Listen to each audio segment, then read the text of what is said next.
The date is December 22nd, 1944. It's 5 o'clock in the evening, and at the nerve center of German Army Group B, Field Marshal Walter Model is, well, he's feeling pretty confident. He has every reason to be.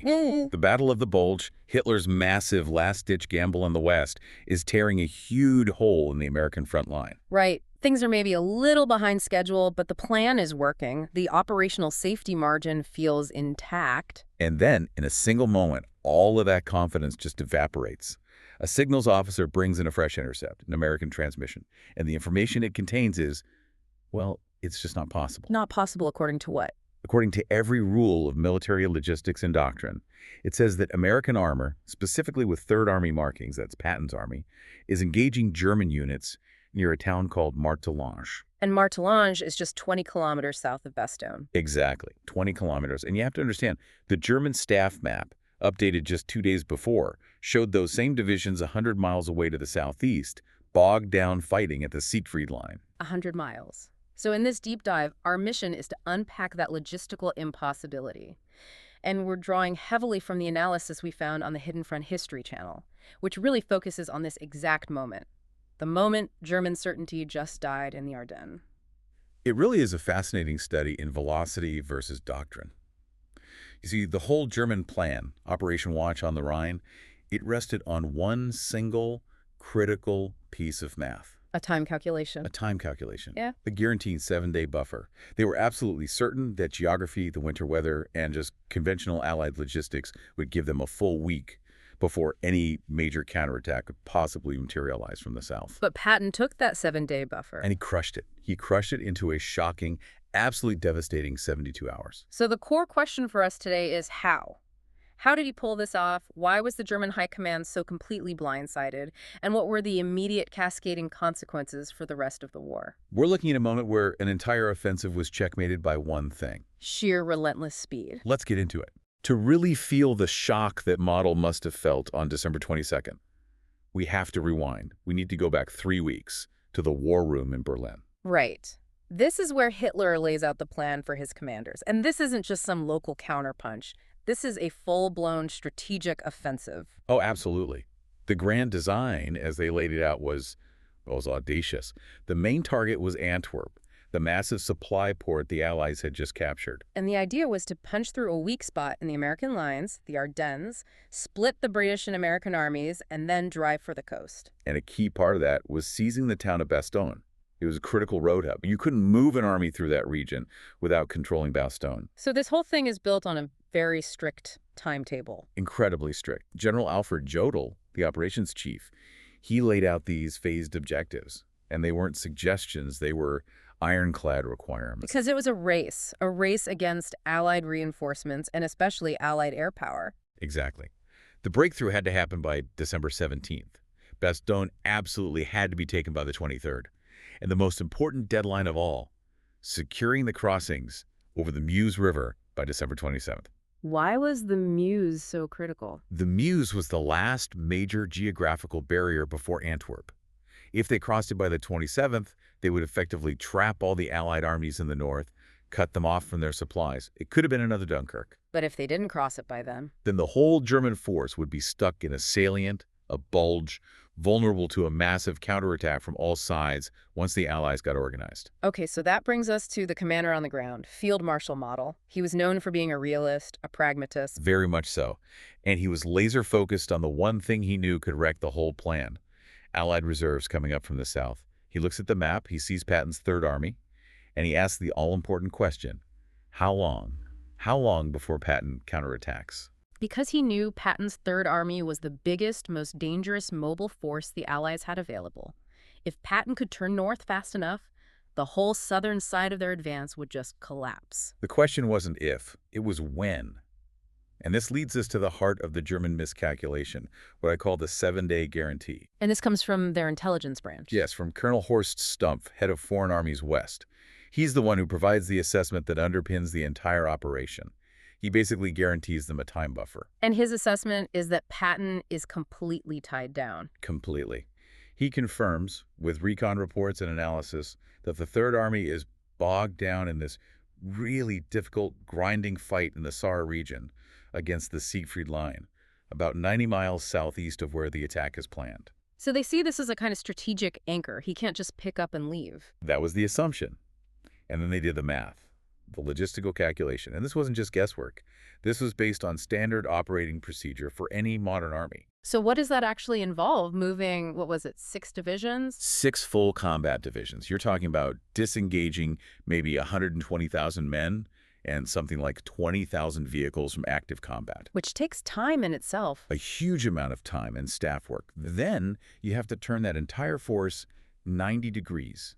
Every truck, every tank, every soldier, and you have to move them over these narrow, icy, congested Belgian roads in the middle of winter. And supplies. You can't just drive an armored division 100 miles and expect it to fight. That's the critical part. You need new fuel dumps, new ammo depots, new rations, all waiting for them. Stump's analysis factored all of that in. The time for Supreme Headquarters to even approve the move, issue the orders, and then physically shift all that tonnage. And the final number they came up with? A minimum of 7 days. More likely 10 was the exact wording in the report. Wow. And this math was, in their minds, clean. It was totally rational. It was based on the idea that even a commander as aggressive as Patton can't defy logistics and geography. So that certainty, that week-long safety margin, that was the absolute foundation of the whole offensive. It was everything. It meant they could get across the Meuse before Patton could ever hope to launch a coordinated, large-scale counterattack. So fast forward to mid-December. The offensive kicks off, and it's a huge success at first. A stunning success. They tear this 50-mile bulge in the American lines. Bastogne is completely surrounded. The 101st Airborne is trapped, cut off, running low on everything. And at Models Forward HQ, the maps are looking good. The red grease pencils are showing their advance pushing west. And the blue markers, the ones for Patton's Third Army, they are exactly where intelligence said they'd be. Far to the south, static, stuck in that fight along the Siegfried line. It all seems perfectly logical. It would be insane for Patton to just abandon a major offensive against the German homeland to react to this. The coordination, the risk. Unthinkable. The Wehrmacht's own doctrine said a pivot like that would take 7 days, minimum. So model staff literally pencils in the date for Patton's arrival, December 28th to the 30th. Which would be too late. Far too late. By then, they figured Bastogne would have fallen, and their panzers would be 40 miles further west, dug in, ready to meet Patton on their own terms. The margin felt, and I'm quoting here, sound. They built their entire plan on the rock of Allied predictability. And that rock was about to turn into sand. Okay, so this is where that whole blueprint of certainty just starts to disintegrate. And it starts quietly, doesn't it? Almost invisibly. It does. It starts on December 20th. The first tiny crack appears. A Luftwaffe reconnaissance report lands on a desk at Models HQ. And it says what? It just notes heavy traffic on roads north from Arlon. Arlon is a little town, maybe halfway between where Patton is supposed to be and Bastogne. And the reaction is nothing. Basically nothing. It's filed without alarm. The staff figures, it's just supply convoys being rerouted, normal rear area stuff. It fits the comfortable story. No one panics because the actual fighting divisions are still confirmed 90 miles away. But then just 24 hours later, that changes. It accelerates dramatically. Morning of the 21st, the signals officer comes in, and you can imagine he's probably a bit nervous. He's got a decoded radio intercept. It's American. It's using Third Army encryption codes, but the signal isn't coming from near the Saar. It's emanating from Arlon. Exactly. And Arlon is only 30 miles south of Bastogne. Patton's HQ should be near Metz, 70 miles away. Model gets the report, slams his finger down on Arlon on the map, and demands verification. His quote is, "Third Army cannot be in Arlon." He thinks the data is wrong. He has to. This is the moment the raw data smashes headfirst into their sacred doctrine. And the German command defaults to believing the doctrine, that it takes 7 days over this confusing piece of new intelligence. So they start looking for other explanations. A decoy, maybe. A rogue recon unit. Any explanation other than the impossible one? But over the next 6 hours, that disbelief turns into genuine alarm. More intercepts start pouring in. From Habay, from Neufchâteau. Each one's a little closer to Bastogne, and the timestamps between them are just hours apart. The speed is terrifying. It's terrifying. Those nice, neat blue markers on Model's map that guaranteed his safety, they're becoming fiction in real time. It's like a ghost army moving too fast to track, and its ghost is suddenly haunting their rear echelon. And then, by dusk, the ghost becomes very, very real. A motorcycle courier arrives, half frozen, with a pack of fresh aerial photos.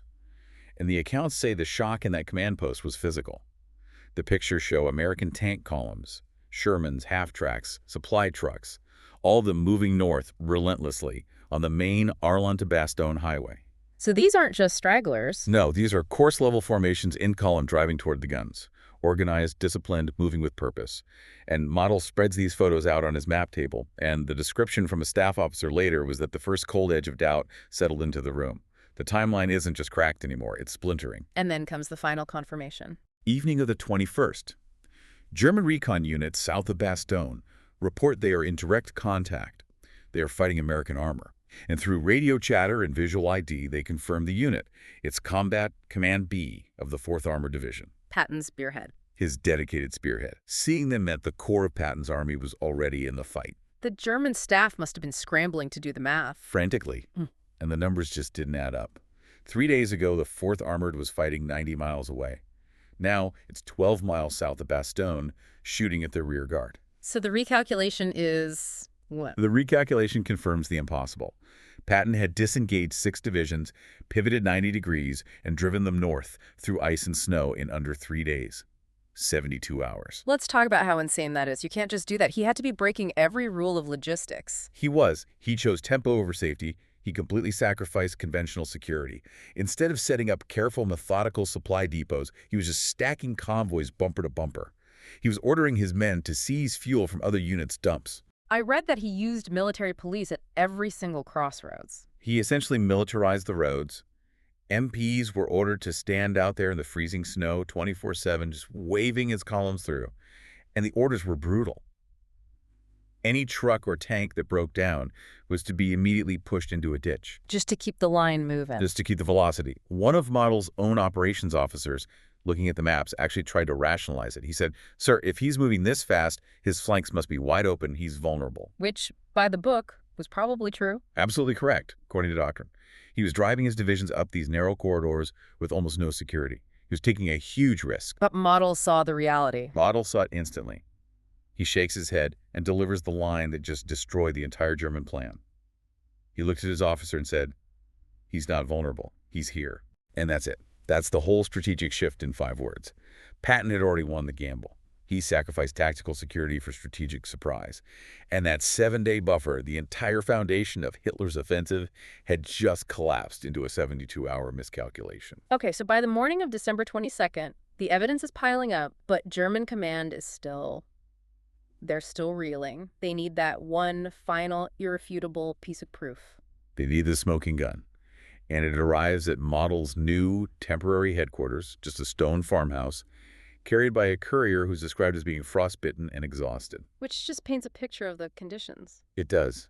And he's carrying a field report from a German paratrooper division. It confirms they've been in a brutal 6-hour fight with armor that has 3rd Army markings, the whole package, Sherman's, half-tracks, everything. But that's not the smoking gun. No. The real smoking gun is a captured American map case taken from a destroyed command vehicle.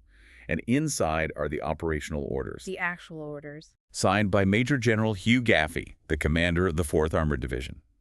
And crucially, they are dated December 20th. The very day Model's staff was dismissing reports of heavy traffic. The very same day.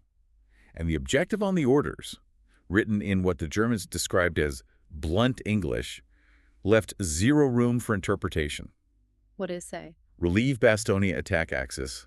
Arlon, Martelange, Bastogne, no delays. No delays. No delays. This wasn't a probe. This wasn't a reaction. This was the spearhead of an entire army, and they had been on this mission for 3 days already.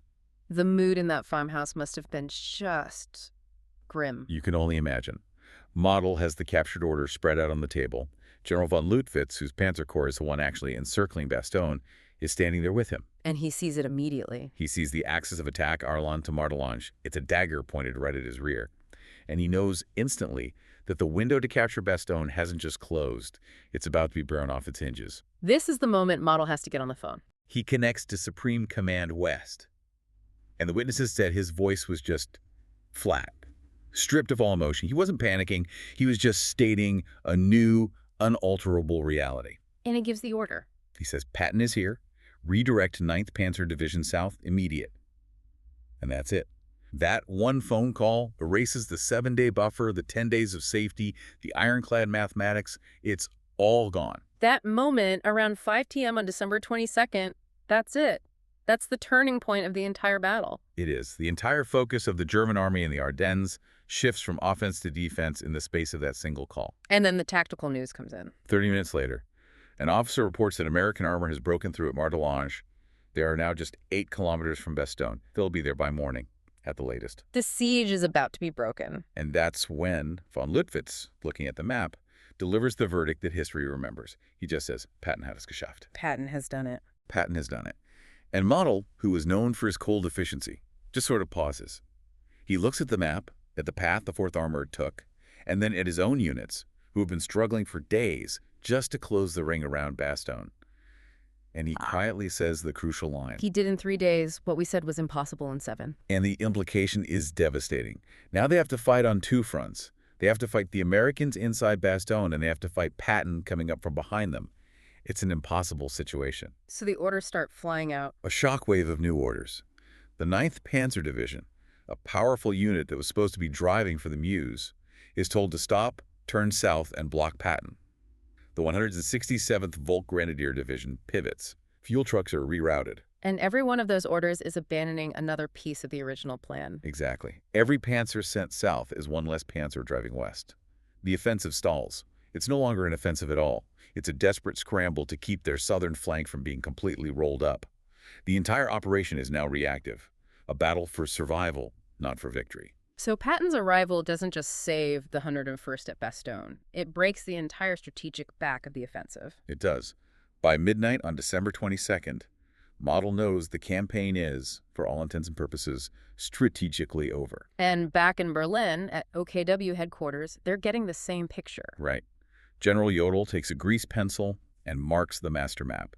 The black line showing their maximum advance is now fixed. It's 30 miles short of the Meuse River, 30 miles short of their absolute minimum objective. They failed. Model, sitting up late at night reading the new Allied intercepts, he must have seen the writing on the wall. He did. He knew that once Patton broke the siege, which was now inevitable, the 101st would be resupplied. And worse, the weather was clearing. Allied air power was about to re-enter the battle in overwhelming force. So the fight shifts from a lightning advance to a slow, grinding battle of attrition. A battle they cannot win. He realized that any orders he gave from that point on were just about containing the disaster, trying to get as many of his units out of the salient as he could. He wasn't trying to win a campaign anymore. And that difference, as he apparently told a staffer, is everything. What I find so fascinating, and something the Hidden Front history analysis really drills down on, is that this wasn't just a simple intelligence mistake. It was a failure of doctrine, a failure of culture. That is the key point. Foreign armies west, the intelligence guys, they weren't incompetent when they calculated that 7-day minimum. They were actually too rational, too methodical. They were basing their estimates on how they would do it. Exactly.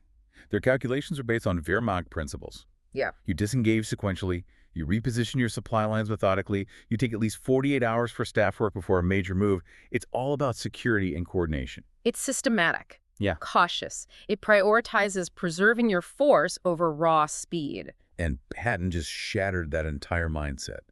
He was being, by German standards, intentionally reckless. He was still fighting on the Saar front with some units to create a deception, while he was already moving his main force. He abandoned his supply dumps. He did. He told his men to live off the land, use captured fuel, whatever it took.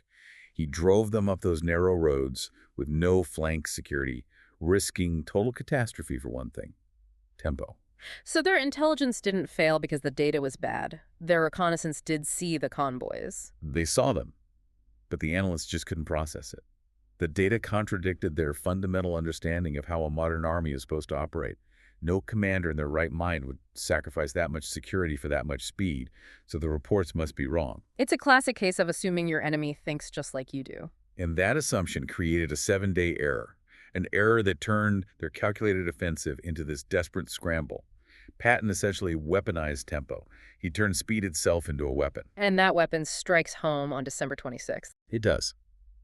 At 4:50 in the afternoon, Lieutenant Colonel Creighton Abrams' tank battalion breaks through the German lines at a place called Assenois and makes contact with the 101st Airborne. The siege is over. And that moment changes the entire nature of the battle. It's no longer a German race against time. No, now it's a defensive battle of attrition for them, and they are going to lose it. Allied reinforcements and supplies pour into Bastogne. The air power comes back with a vengeance, and the German panzers are now stuck in these grinding, costly fights against an enemy that's getting stronger every single hour. The window that Hitler needed slammed shut permanently on December 26th. It did. By the 28th, all German forward momentum is gone. By January 3rd, the Allies are counterattacking from the north and south, squeezing the Bulge. And what follows is just a systematic destruction of Germany's last great reserve of military power. Let's talk about that strategic cost, because it goes way beyond just the Ardennes. Oh, it's profound. The numbers are just staggering. In that battle, Germany loses about 250,000 men, 1,400 tanks, nearly 2,000 artillery pieces. These aren't just damaged. They are gone forever. And these are irreplaceable. Completely irreplaceable. When the survivors retreat back behind the Rhine in January, they are shattered to visions. There is no strategic reserve left, nothing to stop the Allies when they decide to cross into Germany itself. But the biggest cost, the one that really sealed the deal, was fuel. That's the one that accelerated the end of the war. The Battle of the Bulge burned through the Wehrmacht's last significant fuel reserves, fuel that was desperately needed on the Eastern Front. Where the Soviets were getting ready to launch a monster offensive. A monster. The Vistula-Oder offensive. It kicks off on January 12, 1945, just a couple of weeks later, and it is a force of millions of men and tens of thousands of tanks. And Germany has no fuel and no panzer divisions to stop them. The advance is almost unopposed. The Soviets drive nearly 300 miles in 2 weeks, all the way to the Oder River, just 40 miles from Berlin. And the reason they could move so fast is because the panzer divisions that should have been there to stop them were wrecked, abandoned, or out of fuel in the Ardennes. So every tank knocked out in Belgium was one less tank defending the road to Berlin. That is the direct connection. Patton's relief of Bastogne didn't just save a division. It marked the moment Germany lost the ability to defend both fronts. That 6-week battle, which was doomed the second Patton, showed up 4 days early, burned Germany's last resources, and guaranteed a much faster collapse. You know, when we look back at military history, there's always this tension between speed and security. Armies are taught to be cautious, to protect their flanks, to secure their supply lines. It's sound doctrine. It is. It preserves your strength. But Patton's relief of Bastogne is the ultimate example of a moment when, under extreme crisis, velocity just substitutes for every single one of those conventional virtues. The entire German high command model, Jodl, all of them, they built this huge, complex offensive on a set of assumptions that were, on paper, completely sound. They were mathematically sound, logistically defensible, and doctrinally correct. And every single one of those assumptions fell apart because one commander on the other side chose tempo over safety. He gambled everything on speed. That 90-mile drive in 72 hours through a blizzard, it's still one of the most audacious and frankly reckless maneuvers in the history of warfare. It was messy. It was brutal. It relied on nothing more than the sheer aggression of his soldiers and the desperate needs of the moment. When Field Marshal Model said Patton had his Geschäft, Patton has done it. He wasn't just admitting that they'd lost a tactical fight for a crossroads town. No, he was announcing the end of Germany's last real chance to change the outcome of the war. The operational window didn't just close, it slammed shut. And it wasn't because the Allies had overwhelming force right then and there. It was because the Germans had made a 4-day error in their timing. And that brings us to the final thought for you, the listener, to take away from this. History doesn't always turn on who has the bigger army or the more brilliant strategy. Sometimes it just hinges on one commander's willingness to do the impossible, to break all the established rules, and on his enemy's failure to even imagine that he would try. The Battle of the Bulge ended for the German high command with that slow, agonizing realization that Time War's most precious and non-renewable resource had finally run out. And it was General Patton, with his impossible pivot, who gave that time back to the Allies and guaranteed the final, rapid collapse of the Western Front.